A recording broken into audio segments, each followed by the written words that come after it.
Olá, meu livro, tudo bem com vocês? Rafael aqui mais uma vez. Hoje eu quero falar com vocês de um escritor francês que eu conheci recentemente. Foi graças a uma postagem do Instagram do Pedro Sete Câmara. Não sei se vocês o conhecem, mas é bem bacana o Instagram dele, as reflexões que ele traz, né, as caixinhas de respostas que ele coloca lá. E ele postou um dia uma caneta sobre um livro e o título me chamou a atenção. E geralmente quando o Pedro posta algum livro, eu presto atenção e fica parecendo também que é o livro mais importante da história, né? Quando ele faz isso, ele coloca muita ênfase na leitura desse livro, assim, sem necessariamente indicá-lo, né, de alguma forma, mas é bacana. E que livro é esse? Nós falaremos do Emmanuel Carrère, se eu não me engano a pronúncia é mais ou menos assim, é, Outras Vidas que Não a Minha. É um títulozinho que eu demorei um pouquinho para decorar, mas não pela dificuldade, mas é porque eu comecei a ler o livro. Comprei ele nessa promoção que teve na Amazon agora, do dia 10. O livro chegou rapidinho aqui para mim e chegou, eu abri, comecei a ler sentado no sofá e tal. De repente, 70 páginas, 80 páginas, 100 páginas. O livro é excelente. Isto é literatura contemporânea, ao mesmo tempo que é também um livro de memórias e de profundo aprendizado por meio, né, ou melhor, através da experiência individual e de uma experiência coletiva. E o que está sendo contado aqui para nós, né? Quais são essas memórias? O Carrère, ele passa por uma situação extrema. Ele estava em 2004 quando o tsunami atinge a costa do Sri Lanka.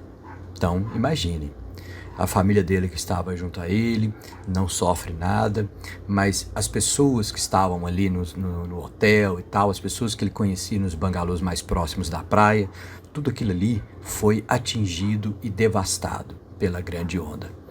E a experiência dele no tsunami fez com que ele, né, tentasse, como escritor, perceber aquela experiência, aquele momento, aquela vida, aquela tragédia, aquele quase morte, né? Ele nem chega, ele acorda de manhã e nem vê nada, porque a onda chegou, varreu tudo, ele estava distante, né, do limite que a onda chega, e quando ele vai andando pela cidade, ele começa a perceber que há alguma coisa diferente. Aí ele vai descendo mais as estradinhas de terra e tudo ali no lugar que ele estava hospedado e começa a ver uma destruição. Uma hora ele anda de carro, ele vai para uma outra cidade, se não me engano, Colombo, e quando ele está andando, ele fala, olha, é possível perceber o limite que a onda gigante chegou e vamos dizer assim, a linha perfeita de onde foi devastado e onde continuou normal. O verde, né, o lamaçal, tudo, o contraste perfeito. E nessa primeira experiência, imagine você no tsunami, né, em 2004, e qual seria a sua atitude? Você seria aquela pessoa que ligaria o alerta e correria para ajudar os seus e aos outros? Ou você seria aquela pessoa que de alguma forma dá uma travada e meio que se torna um passivo naquela situação, né?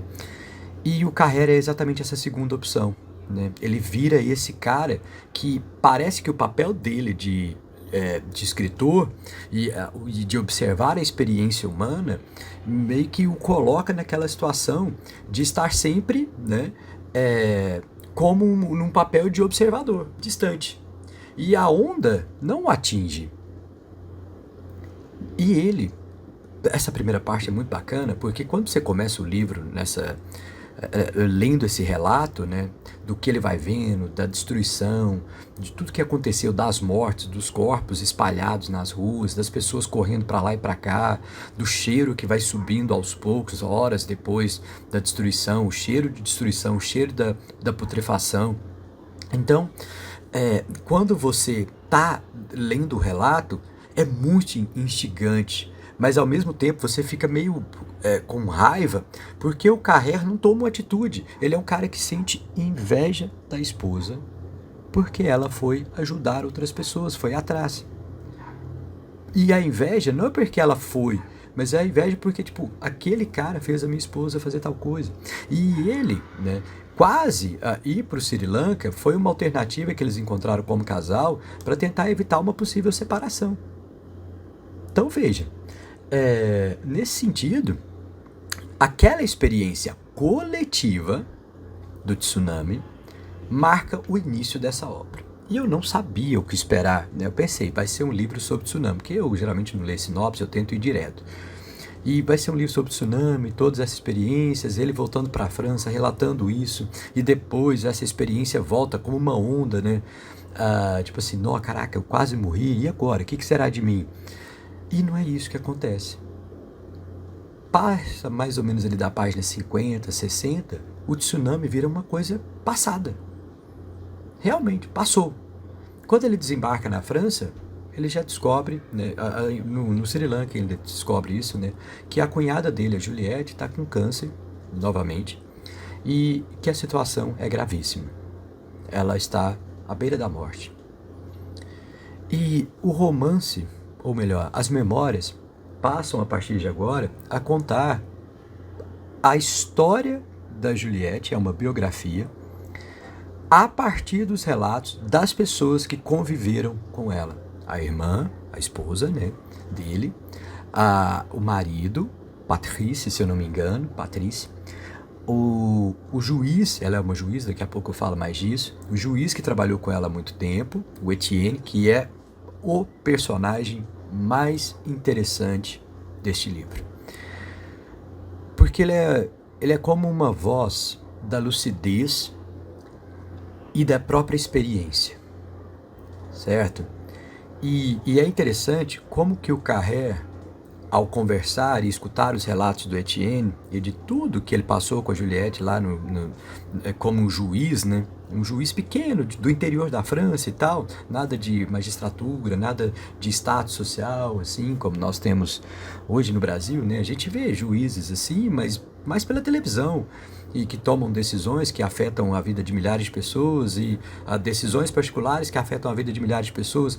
E o Etienne é um juiz que está tentando tomar decisões que afetam a vida das pessoas pobres daquela região, né? Principalmente ligados à questão econômica, pecúnia, de dívidas e tudo mais, pessoas que não conseguem pagar, que são colocadas na justiça e o juiz vai decidindo, mas que tem atitudes de mudar milhões de pessoas, não tomando decisões, mas pensando talvez a longo prazo e de uma maneira mais macro. E o livro vai desenvolvendo essas questões também e trazendo alguns detalhes até técnicos da questão jurídica na França, que é interessante. E por outro lado, né, eu falei que ele conversa com a irmã, conversa com o marido viúvo, né, o futuro viúvo, o atual viúvo, né, perdão, e também conversa com o juiz. E ele, o Emmanuel Carrère, não era muito próximo dessa cunhada, assim.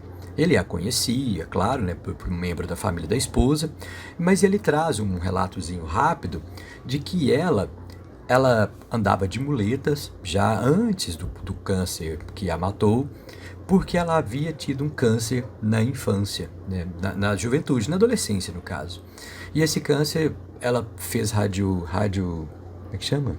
Eu esqueci o nome, radioterapia, acho que é isso, né? Quimioterapia e radioterapia, isso mesmo. Aí ela fez radioterapia e parece que por algum erro médico, alguma coisa, afetou alguma parte da coluna vertebral dela, que comprimiu o nervo e ela perdeu os movimentos da perna. E era uma mulher que dançava, uma mulher que era muito vívida, espirituosa e tudo mais, mas apesar das muletas, ela continuou sendo essa mulher muito presente e muito intensa, né? E o que nós temos aqui é um romance de contrastes. Eu estou falando de romances, mas é uma não ficção ficcionalizada, vou colocar assim, mas mais tarde eu tento entender isso melhor, né, com vocês. E o que nós temos aqui é um contraste do tsunami no Sri Lanka e da vida particular dessa mulher na França. E eu vou ser sincero com vocês, foi um dos romances das memórias mais bonitas que eu já li na vida. E olha que eu gosto muito de literatura que tem uma pegada mais melancólica, né? Vocês podem ver pelos vídeos do canal aqui, que eu acho que é uma literatura que ela traduz uma faceta mais verdadeira do humano. Só que a experiência do Carrère, ao narrar essa história, ao contar essa biografia, ao contar a sua própria história, né? Que está ali imiscuída com a história da Juliette, que é a mulher que morre de câncer, né? A cunhada, é emocionante. Porque logo no primeiro momento, a passividade dele no tsunami, né, na experiência do tsunami no Sri Lanka, que matou mais de acho que quase 200 mil pessoas, 150 mil pessoas, é um número muito grande, em poucas horas. E a passividade dele, ele vai relatando que tem a ver também com uma certa melancolia. Ele era um homem infeliz.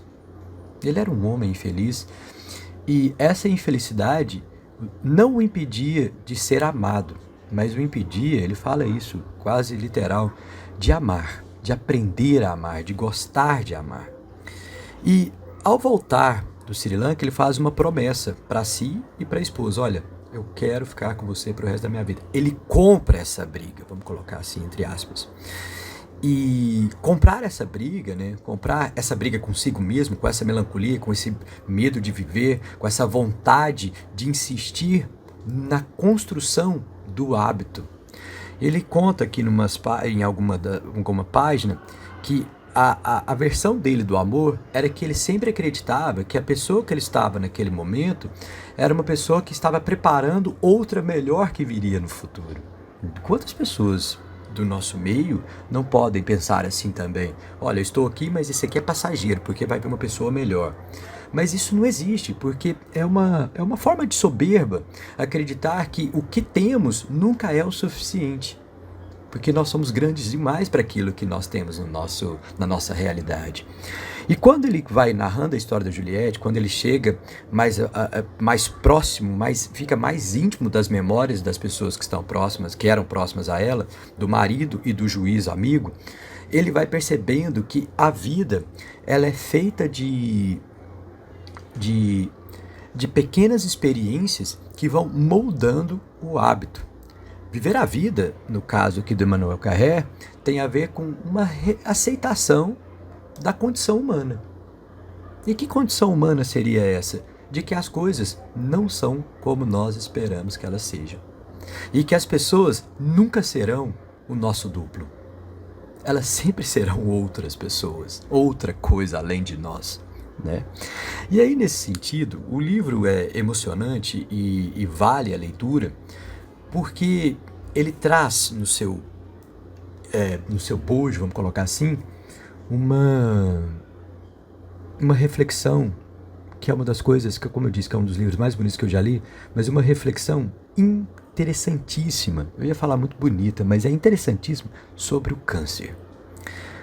Assim como a Juliette, que andava de muletinhas, o Etienne, o juiz que trabalhava com ela, mais velho e tal, ele também era um manco, andava de muletas, porque ele havia perdido parte da perna em decorrência de um câncer na juventude também. E ele, né, conta a sua história, que quando ele descobre que tem que amputar a perna, depois que o câncer que ele fez o tratamento, se curou, depois que ele teve que amputar a perna, né, quando ele é acometido de um segundo câncer, né, ele fala: olha, eu quero ir na festa da namoradinha que ele tinha no domingo e na segunda eu amputo a perna. E aquela experiência ali para ele, né, e ele fala isso umas 3, 4 vezes ao longo dos seus relatos, e o Carrère volta com essa citação também algumas vezes, que o câncer, a parte mais importante do câncer e da doença é a primeira noite no hospital. Quando ele recebe a notícia e o dia seguinte está chegando. A primeira noite é fundamental. E aí, as reflexões que ele faz sobre o câncer são interessantes, porque, de um lado, ele coloca o seguinte: veja, algumas pessoas que vivem na melancolia, que são infelizes, e ele traz o relato de um livro que ele leu, chamado Marte, se eu não me engano, não vou me lembrar o nome do autor, conta a história, né? É a narração de um cara que está contando a experiência dele com câncer. E parece que esse cara, ele diz que ele não é um portador do câncer, ele é um canceroso. Porque para ele, a pessoa que tem um câncer meio que teve esse câncer a vida inteira. É como se associasse uma doença psicossomática, né? A infelicidade, a depressão, a melancolia, expressariam ou esconderiam o verdadeiro câncer que viria mais tarde. O câncer, ele é a expressão biológica dessa vida que está presa numa situação de melancolia. E isso me marcou profundamente, porque eu, né, particularmente, eu tenho as minhas questões melancólicas, minhas questões com depressão e tal, mas assim, nada grave, né? Mas eu fiquei pensando, gente, será que eu estou cultivando um câncer? Será que nós estamos cultivando um câncer? Será que eu sou um canceroso? Será que esse câncer é metafísico, né? Será que ele veio? Será que ele já está aqui? Só está esperando aflorar para colocar diante de mim a necessidade de viver? E aí vem o primeiro ponto do Carré, que é o seguinte: quando essa situação de se sentir um canceroso se impõe e o câncer real aparece, né, o biológico, você tem duas escolhas. Uma, ligar o foda-se, vamos colocar assim, e aceitar o câncer e morrer, né? Tipo, é isso que eu deveria ter mesmo, então pronto. E a segunda é, você tem mais uma chance para viver. Você tem mais uma chance para viver. E é a partir dessa reflexão que você percebe que o nosso narrador aqui, o nosso contador de memórias, né, o biógrafo, o biografado, né, ele começa a entender como lidar com essa melancolia, essa depressão. Porque ele fala, olha, eu vou esperar o câncer aflorar em mim para que eu viva, né? Então, é interessante porque lembra que eu disse para vocês que há uma dicotomia muito grande no romance do Sri Lanka e da Juliette, porque são duas tragédias diferentes, uma coletiva e a outra íntima. E quando eu terminei, eu falei, gente, mas por que ele começou com o Sri Lanka? Ele poderia ter ignorado isso e escrito um ensaio menor, uma memória menor e publicado isso em outro livro, né? Mas nada é por acaso na literatura. Nada é por acaso na literatura, porque ainda que seja um livro de não ficção, ele é um livro que busca ficcionalizar a realidade. Ele busca linkar compreensões, criar uma trama coerente de experiências coletivas e experiências individuais. E aí eu comecei a perceber, não sei se vocês vão concordar comigo, para aqueles que já leram o livro, eu comecei a perceber que o Carré, quando ele traz o Sri Lanka, ele parece, de forma muito indireta, tá, gente? Parece deixar claro que o tsunami no Sri Lanka é meio que o câncer daquele espaço. Porque o Sri Lanka é uma ilhazinha, né? Lá no Oceano Índico, ali abaixo da Índia. E o Sri Lanka, por ser uma ilha, é aquele espaço que está isolado do outro. E o tsunami, quando bate lá, gente, isso é só metáfora, tá? Não quer dizer que o Sri Lanka merecia o câncer, que o Sri Lanka merecia o câncer, que é o tsunami, né? Que seria o tsunami. Não, é uma interpretação minha no sentido, tipo, é como se o Sri Lanka fosse uma pessoa. E quando nós nos colocamos no mundo como ilhas e não percebemos que o outro também existe, que não criamos conexão, que não nos tornamos, pelo menos península, vamos dizer assim, né? Que a gente não se continentaliza, não existe esse verbo, mas vocês me entenderam. Quando isso não ocorre, quando a ilha se impõe, o tsunami vem, né? E geralmente ele vem para ligar um alerta. Qual é o tsunami que nós passamos na nossa vida diariamente? E aí quando ele traz a figura da Juliette pro romance, né, pro livrinho dele, é como se a Juliette, né, essa mulher que morre, por meio das memórias, representasse a própria experiência do leitor diante da literatura. A Juliette é a literatura e o Carré é o leitor. Qual o papel da literatura, então, aqui? Mostrar que o outro não sou eu. que o outro é algo para além de mim e que a experiência do outro é tão válida quanto a minha. E que se todo homem é uma ilha, a gente acaba cultivando esses cânceres, vamos colocar assim, e esses tsunamis, né? Mas, obviamente, que aí eu estou fazendo uma digressão muito extrema. O que nós temos aqui é o desenvolvimento do Carré enquanto escritor e enquanto pessoa que entende a experiência do outro para si mesmo. Contar a história da Juliette foi para ele o seu desenvolvimento pessoal.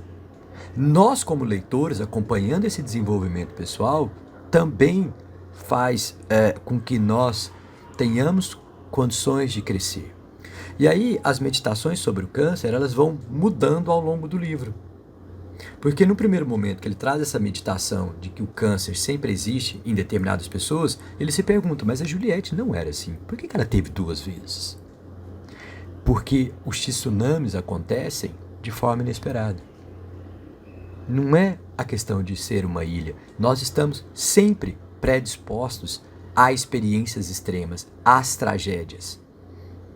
Nenhuma vida é uma constante, perfeita até o fim. Mas nós podemos transformar vidas, as nossas vidas, nessas constantes, como nós evitamos viver. E nesse sentido, enquanto eu estou falando aqui, ver se eu acho uma passagem que eu queria ler com vocês.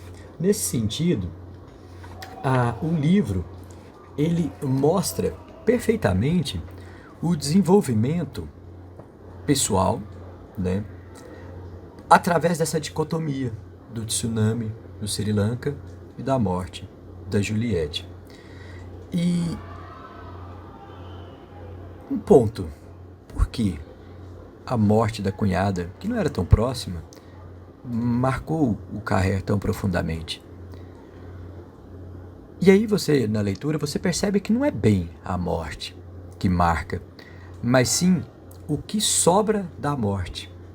E o que sobra da morte? A memória da pessoa que se foi na voz, no relato, na experiência do outro que conviveu.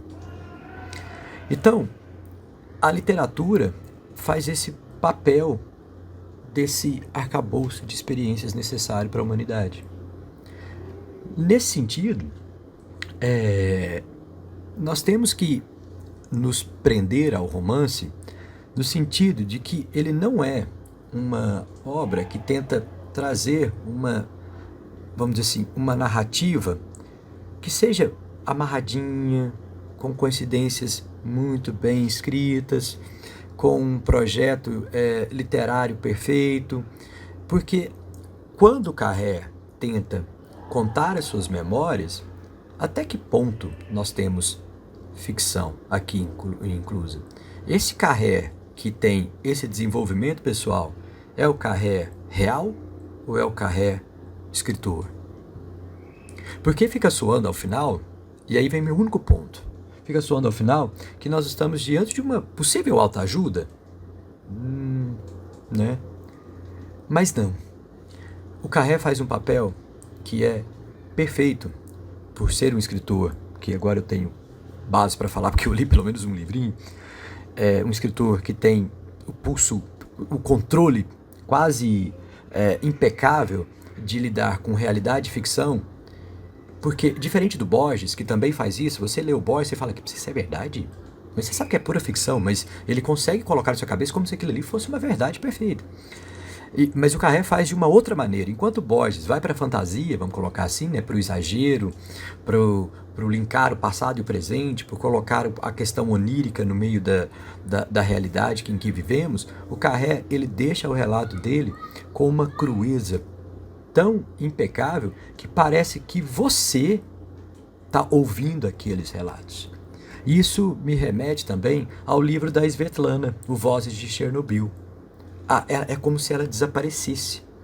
no meio do relato. É como se você estivesse sentado numa mesa, num debate, num bar, num restaurante, e a pessoa estivesse contando para você ali. O único momento em que o Carré vai se colocando no romance, que ele vai fazendo seus comentários, é para falar, olha, disso eu entendi isso e agora eu quero ser aquilo. A transformação dele.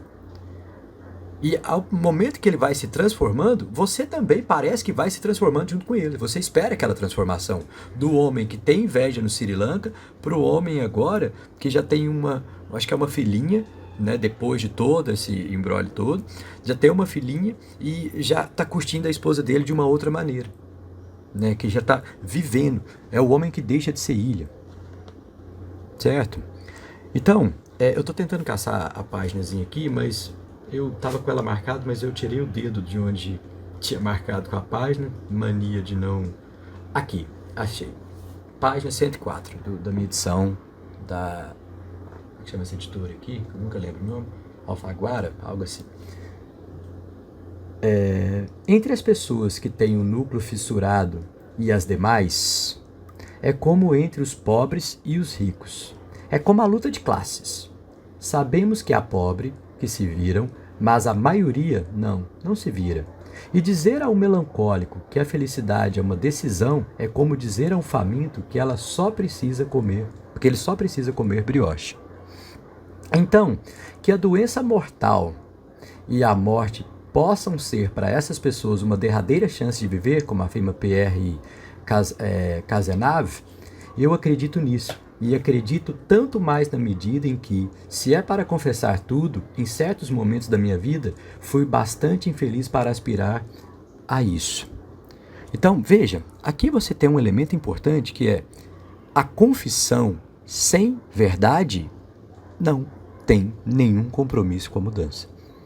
Confessar é dizer a verdade no papel, para si ou para Deus. O que eu realmente sou, o que eu realmente penso, né? Diante das circunstâncias, diante do mundo, diante de mim, diante de outras pessoas. Penso, continua ele, escrevendo isso, estar bem longe disso agora. Penso, inclusive, por mais presunçoso seja dizê-lo, estar curado. Mas quero me lembrar daquele que fui, o melancólico infeliz, e que são muitos outros. Não quero voltar a ser um, mas tampouco quero esquecer ou tratar com arrogância aquele que a raposa devora e que começou há 3 anos a escrever esse relato. O Peixe Escorpião, o livro de Nicolas Bouvier, que eu lia no Ceilão, também termina com uma frase de Céline. O pior defeito em tudo é esquecer, e principalmente o que o fez morrer. Então o romance, né, essas memórias, ele tem o objetivo de fazer com que o Carré sempre esteja com a memória muito bem afiada para tudo que ele foi. Porque a partir do momento que ele é este presente, este outro homem, a partir dessas experiências, escrever também é um ato de lembrar e um ato de manter essa lembrança. Não existe superação apagando o passado. Existe superação compreendendo esse passado, convivendo com esse passado e seguindo adiante, construindo um novo presente. Apesar do passado. Soterrar o passado, ou seja, tentar esquecer esse passado, é criar um ressentimento profundo. É criar um medo. É criar uma bomba relógio. Não há desenvolvimento pessoal na ideologia. Isso para mim, pura. Só há desenvolvimento a partir da confissão do eu. Para consigo mesmo, né? E aí nós temos o desenvolvimento, como bem colocado aqui, desenvolvimento real, né? Uma mudança real. Certinho? Gente, muito obrigado. Não deixem de curtir, compartilhem e até mais.